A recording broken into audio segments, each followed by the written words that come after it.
जय हिंद दोस्तों, study triangle में आप सभी का स्वागत है। दोस्तों, जैसा कि आप सभी लोग जानते हैं, दिल्ली पुलिस का एग्ज़ाम आपका करीब आ चुका है और यूपी पुलिस का एग्ज़ाम भी आपका आने वाला है। तो स्पेशली इन दोनों एग्ज़ाम्स को देखते हुए जीके के जो सामान्य ज्ञान के 10 प्रश्नों का एनालिसिस हम इस वीडियो में कराने वाले हैं। तो दोस्तों, इन 10 प्रश्नों में हमने स्टैटिक जीके, साइंस, ज्योग्राफी और हिस्ट्री को शामिल किया है और इन 10 प्रश्नों से बनने वाले जितने भी इम्पोर्टेंट पॉइंट होंगे उन सभी को बताया जाएगा और जितने भी ऑप्शन से संबंधित आपके प्रश्न बन सकते हैं उन सभी का एनालिसिस एक एक प्रश्न का आपको कराने वाले हैं। तो चलिए, इस वीडियो को आपको एंड तक ज़रूर देखना है और अगर आपका एग्ज़ाम दिल्ली पुलिस या यूपी पुलिस इन दोनों में से किसी का भी है तो ये क्लास आपके लिए बहुत ज़्यादा ज़रूरी होने वाली है। ये हमारा सेट नंबर 8 है। तो चलिए स्टार्ट करते हैं। पहला प्रश्न आप लोगों के सामने है, निम्नलिखित में से कौन सी प्रमुख नदी पूर्व की ओर बहने वाली नदी नहीं है। जी हाँ दोस्तों, आप सभी लोग जानते होंगे ज़्यादातर नदियाँ बंगाल की खाड़ी में गिरती है जो कि पूर्व की तरफ है और पूर्व की तरफ बहती हैं ज़्यादातर नदियाँ जो होती हैं। लेकिन हमें यहाँ पर बताना है कि इनमें से कौन सी ऐसी नदियाँ हैं जो पूर्व की ओर नहीं बहती हैं। आपके ऑप्शन है गोदावरी, कावेरी, कृष्णा या फिर नर्मदा। तो दोस्तों, इस प्रश्न का आपका राइट आंसर हो जाएगा ऑप्शन नंबर डी। इसका राइट आंसर हो जाएगा जो नर्मदा नदी है वह पश्चिम की ओर बहती है। आइए जानते हैं इससे इंपॉर्टेंट फैक्ट। तो आप यहाँ पर देख सकते हैं पश्चिम की तरफ जो नर्मदा नदी है वह बहती है और यह डेल्टा नहीं बनाती। यह ज्वार नदमुख या जिसको हम एस्चुरी बोलते हैं यह बनाती है एस्चुरी या ज्वार नदमुख। जो पूर्व की ओर बहने वाली नदियाँ होती हैं वह डेल्टा बनाती है, ये आप लोग याद रखेंगे।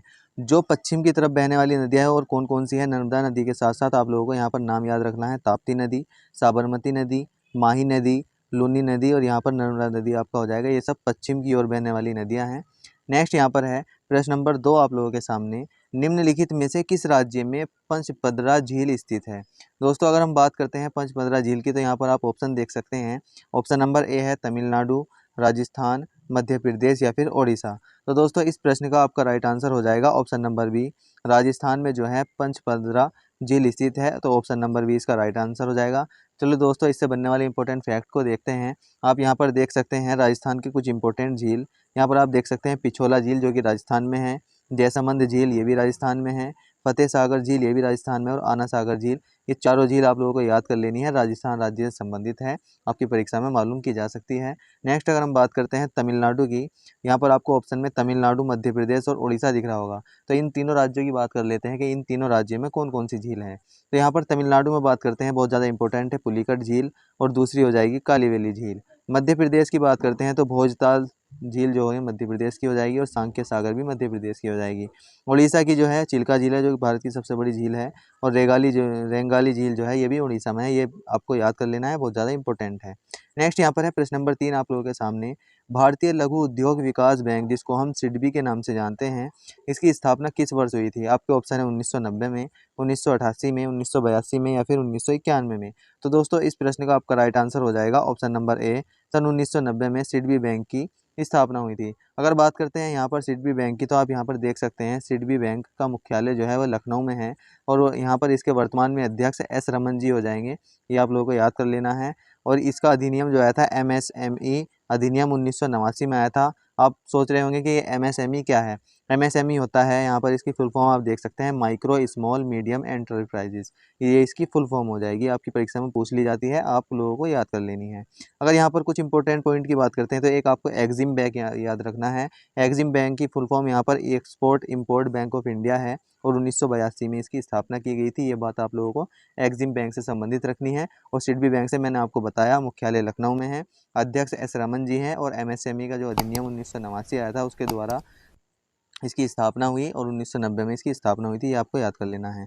नेक्स्ट यहाँ पर है प्रश्न नंबर 4, मनुष्य के लिए ध्वनि की श्रव्य सीमा है। जी हाँ दोस्तों, जो मनुष्य होता है उसकी जो सुनने की क्षमता होती है, श्रव्य सीमा होती है, वह कितनी होती है। तो आपके ऑप्शन है 20 हर्ट्ज से लेकर 200 किलो हर्ट्ज। यहाँ पर बी ऑप्शन नंबर बी है 10 हर्ट्ज से लेकर 100 किलो हर्ट्ज या 20 हर्ट्ज से लेकर 20 किलो हर्ट्ज। तो दोस्तों, यहाँ पर आपको लोगों को याद करना है 20 के मतलब 20,000 हो जाएगा यहाँ से। तो यहाँ पर 20 से लेकर यहाँ पर 20,000 जो इसका राइट आंसर हो जाएगा, ऑप्शन नंबर सी इसका राइट आंसर हो जाएगा। मनुष्य के लिए जो श्रव्य सीमा होती है वो 20 हर्ट्ज से लेकर 20 किलो हर्ट्ज या जिसको हम 2000 हर्ट्ज बोल देते हैं, यहाँ पर आप देख सकते हैं। अगर हम बात करते हैं श्रव्य तरंगों की, ये 3 प्रकार की होती है। एक होती है अपश्रव्य, जिसको हम इंफ्रासोनिक के नाम से जानते हैं, जो कि 20 हर्ट्ज से कम होती है। अगर बात करते हैं श्रव्य, जिसको हम ऑडिबल बोलते हैं, जिसको हम सुन सकते हैं, वे 20 हर्ट्ज से लेकर 20,000 हर्ट्ज के बीच में होती हैं। तीसरी अगर हम बात करते हैं पराश्रव्य, जिसको हम अल्ट्रासोनिक के नाम से जानते हैं। अल्ट्रासोनिक तरंगे जो हैं वे 20,000 हर्ट्ज से अधिक जो ध्वनि होगी उसको हम अल्ट्रासोनिक तरंगे बोलेंगे। नेक्स्ट यहाँ पर है प्रश्न नंबर 5 आप लोगों के सामने, निम्नलिखित में से कौन एक विषाणु जनित रोग का उदाहरण नहीं है। जी हाँ दोस्तों, आपको बताना है जो विषाणु जनित रोग कौन सा नहीं है या वायरस जनित कौन सा रोग नहीं है। आपको ऑप्शन है रोजीओला, प्लेग, इबोला या फिर एड्स। तो आप यहाँ पर देख सकते हैं, इसका आपका राइट आंसर हो जाएगा option number B, plague. Plague जो है जीवाणुओं से संबंधित है, लेकर आप यहाँ पर देख सकते हैं रोजीओला, इबोला और एड्स जो है ये विषाणु जनित रोग है, लेकिन प्लेग जो है एक जीवाणु जनित रोग है। अगर हम बात करते हैं जीवाणुओं से होने वाले रोग की, तो यहाँ पर आपको याद रख लेना है निमोनिया, जो कि जीवाणु से होता है। टीबी जिसको हम बोलते हैं, इसका पूरा नाम या जिस ये वायरस से होता है उसका नाम है माइक्रोबैक्टीरियम ट्यूबरक्लोसिस, जीवाणु से टीबी होता है। हैजा की बात करते हैं तो हैजा ब्रेवियो कोलेरा नामक बैक्टीरिया से होता है, और कुष्ठ रोग भी जीवाणुओं की वजह से होता है। ये आप लोगों को याद रख लेना है, जीवाणु से होने वाले रोग। नेक्स्ट यहाँ पर है प्रश्न नंबर 6, नाटो। जी हाँ दोस्तों, NATO, नाटो का जो 31वां सदस्यीय देश बना है वह कौन बना है। आप सभी लोगों ने सुना होगा कि जो नाटो है, नाटो में कुल 30 देशों का ये समूह था, लेकिन अब वर्तमान में इसके 31 देश हो चुके हैं। और जो 31वां देश बना है वह कौन बना है, तो आपके ऑप्शन है यूक्रेन, स्वीडन, फिनलैंड या फिर दक्षिण कोरिया। तो इसका आपका राइट आंसर हो जाएगा ऑप्शन नंबर सी, फिनलैंड जो है वो नाटो का 31वां सदस्यीय देश बना है। और फिनलैंड की अगर राजधानी की बात करते हैं तो फिनलैंड की राजधानी यहाँ पर आप लोगों को याद रख लेनी है, हेलेंस्की जो है फिनलैंड की राजधानी हो जाएगी। नेक्स्ट यहाँ पर अगर हम नाटो की बात करते हैं तो नाटो की फुल फॉर्म आप यहाँ पर देख सकते हैं, नॉर्थ अटलांटिक ट्रेटी ऑर्गेनाइजेशन जो है नाटो की फुल फॉर्म हो जाएगी। अगर नाटो की स्थापना की हम बात करें तो नाटो की स्थापना 4 अप्रैल सन 1949 को हुई थी। और इसके संस्थापक सदस्य कितने थे, तो 12 सदस्य इसके संस्थापक थे। और 30वां यहाँ पर 31वां मैंने आपको बताया फिनलैंड था, लेकिन अगर आपसे मालूम कर ले कि 30वां सदस्य कौन सा था, तो मैसिडोनिया, जिसको हम मकदूनिया भी बोलते हैं, ये नाटो का 30वां सदस्य था।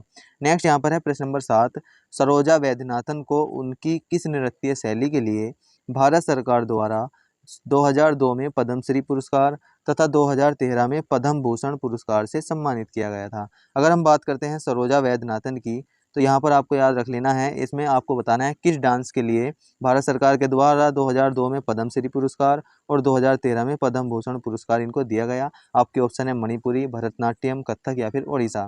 तो दोस्तों सरोजा वैद्यनाथन का संबंध जो है वो भरतनाट्यम नृत्य से है, तो ऑप्शन नंबर बी इसका राइट आंसर हो जाएगा, भरतनाट्यम। अगर हम बात करते हैं सरोजना वैद्यनाथन की एक पुस्तक यहाँ पर आप देख सकते हैं, द साइंस ऑफ भरतनाट्यम, आप लोगों को याद कर लेनी है। नेक्स्ट यहाँ पर है जो कि भरतनाट्यम से संबंधित कुछ नाम हैं, जैसे आप यहाँ पर देख सकते हैं रामा वैद्यनाथन, गीता चंद्रन, माधवी मुदगल, टी बाला सरस्वती, आलार मील वल्ली, ये सब जो है भरतनाट्यम डांस से संबंधित है। ये आप लोगों को इन नामों को आपको याद रख लेना है। नेक्स्ट यहाँ पर है प्रश्न नंबर 8, बैसाख। बैसाख की जन्म स्मृति में मनाया जाता है। यहाँ पर आपको खाली स्थान में भरना है कि बैसाख जो है किसकी जन्म की स्मृति में मनाया जाता है। दोस्तों एक यहाँ पर होता है बैसाख, बैसाख यहाँ पर आप लोगों को ये बैसाख नहीं है, लेकिन ये आपको देखना है यहाँ पर बैसाख है। बैसाख किसकी जन्म स्थली पे मनाया जाता है, तो आपको बताना है। आपके ऑप्शन है यहाँ पर यीशु, महावीर, जुदास या फिर बुद्ध। तो इसका आपका राइट आंसर हो जाएगा option number D, Mahatma Buddha की जन्म की स्मृति में बैसाख को मनाया जाता है। और कहाँ पर मनाया जाता है, इंडोनेशिया या जकार्ता में यहाँ पर बैसाख को मनाया जाता है। नेक्स्ट अगर हम बात करते हैं बुद्ध पूर्णिमा की, अगर बुद्ध पूर्णिमा बात करते हैं तो बुद्ध पूर्णिमा भारत में मनाया जाता है मई के महीने में। बुद्ध पूर्णिमा में क्यों मनाया जाता है, क्योंकि जन्म, मृत्यु और ज्ञान बुद्ध पूर्णिमा को ही हुए थे, इसलिए यहाँ पर बुद्ध पूर्णिमा मनाया जाता है। अगर जन्म की बात करते हैं तो 563 ईसा पूर्व में लुम्बिनी में गौतम बुद्ध का जन्म हुआ था। और मृत्यु की बात करते हैं तो 483 ईसा पूर्व कुशीनगर में इनकी मृत्यु हुई थी। नेक्स्ट प्रश्न पर चलते हैं, प्रश्न नंबर 9, सर्वोच्च नागरिक पुरस्कार। सर्वोच्च नागरिक पुरस्कार भारत रत्न निम्नलिखित में से किस वर्ष आरंभ किया गया था। आपको भारत रत्न के बारे में बताना है। जो भारत रत्न है सबसे पहले किस वर्ष में इसको आरंभ किया गया था।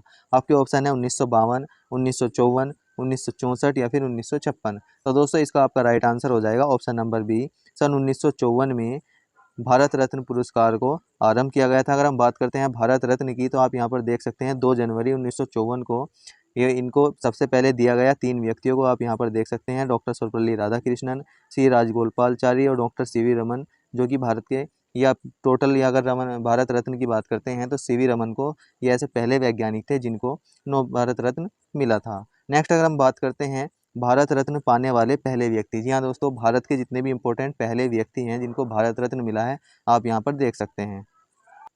अगर यहाँ पर बात करें पहले उपराष्ट्रपति की, जो मैंने अभी आपको बताया सन 1954 में डॉक्टर सर्वपल्ली राधाकृष्णन को मिला था, ये पहले भारत के उपराष्ट्रपति थे। नेक्स्ट पॉइंट है यहाँ पर पहले प्रधानमंत्री, जी हाँ दोस्तों, जो भारत के पहले प्रधानमंत्री हुए पीटी नेहरू को सन 1955 में मिला था। पहले राष्ट्रपति थे जिनको भारत रत्न मिला, डॉक्टर राजेंद्र प्रसाद, 1961 में इनको दिया गया। अगर यहाँ पर बात करते हैं पहले मुस्लिम जिनको भारत रत्न दिया गया, तो डॉक्टर जाकिर हुसैन, सन 1963 में इनको मिला था। पहले मरणोपरांत मतलब मरने के बाद जिसको मिला उनका नाम है डॉक्टर लाल बहादुर शास्त्री, जिनको 1961 में मिला था। पहली महिला की बात करते हैं, जो महिला प्रधानमंत्री थी इंदिरा गांधी, सन 1971 में पहली बार इनको भारत रत्न मिला। विदेशी, अगर पहले विदेशी की बात करते हैं, दूसरे देश के व्यक्ति को किसको मिला था, तो खान अब्दुल गफ्फार खान, 1983 में इनको मिला था। अगर पहले अभिनेता की बात करते हैं तो एमजी रामचंद्रन को 1988 में मिला।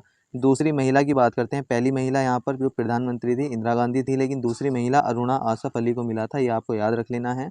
अगर संगीतकार की बात करते हैं तो एमएस सुब्बुलक्ष्मी, इनको 1998 में भारत रत्न मिला। और पहले खिलाड़ी की बात करते हैं तो सचिन तेंदुलकर, जो कि 2014 में मिला था। ये सबसे युवा भी थे, आप लोगों को याद कर लेना है। नेक्स्ट यहाँ पर है प्रश्न नंबर 10 आप लोगों के सामने, दारा शिकोह के पिता का नाम क्या था। अगर दारा शिकोह के पिता के नाम की बात करते हैं तो इस प्रश्न का आपका राइट आंसर हो जाएगा ऑप्शन नंबर सी, शाहजहाँ का जो पुत्र था वह दारा शिकोह था और ये औरंगजेब का भाई था। तो 1627 से लेकर 1658 में शाहजहाँ का कार्यकाल है, ये आपको याद रख लेना है। नेक्स्ट अगर हम बात करते हैं दारा शिकोह की, तो दारा शिकोह को हम मजमुल बहरीन बोलते हैं, या इसको हम सीरे अकबर के नाम से जानते हैं, क्योंकि इसने 52 उपनिषदों का अनुवाद कराया था, ये आप लोगों को याद रख लेना है। और शाहजहाँ का ये बड़ा बेटा था। तो दोस्तों ये 10 प्रश्न थे, इन 10 प्रश्नों से बनने वाले जितने भी इंपॉर्टेंट पॉइंट थे मैंने आपको बताए। अगर आपको वीडियो अच्छी लगी है तो ज़्यादा से ज़्यादा शेयर करें, और आपको वीडियो को यहाँ तक देखने के लिए बहुत बहुत धन्यवाद। मिलते हैं अगले सेट में। जय हिंद।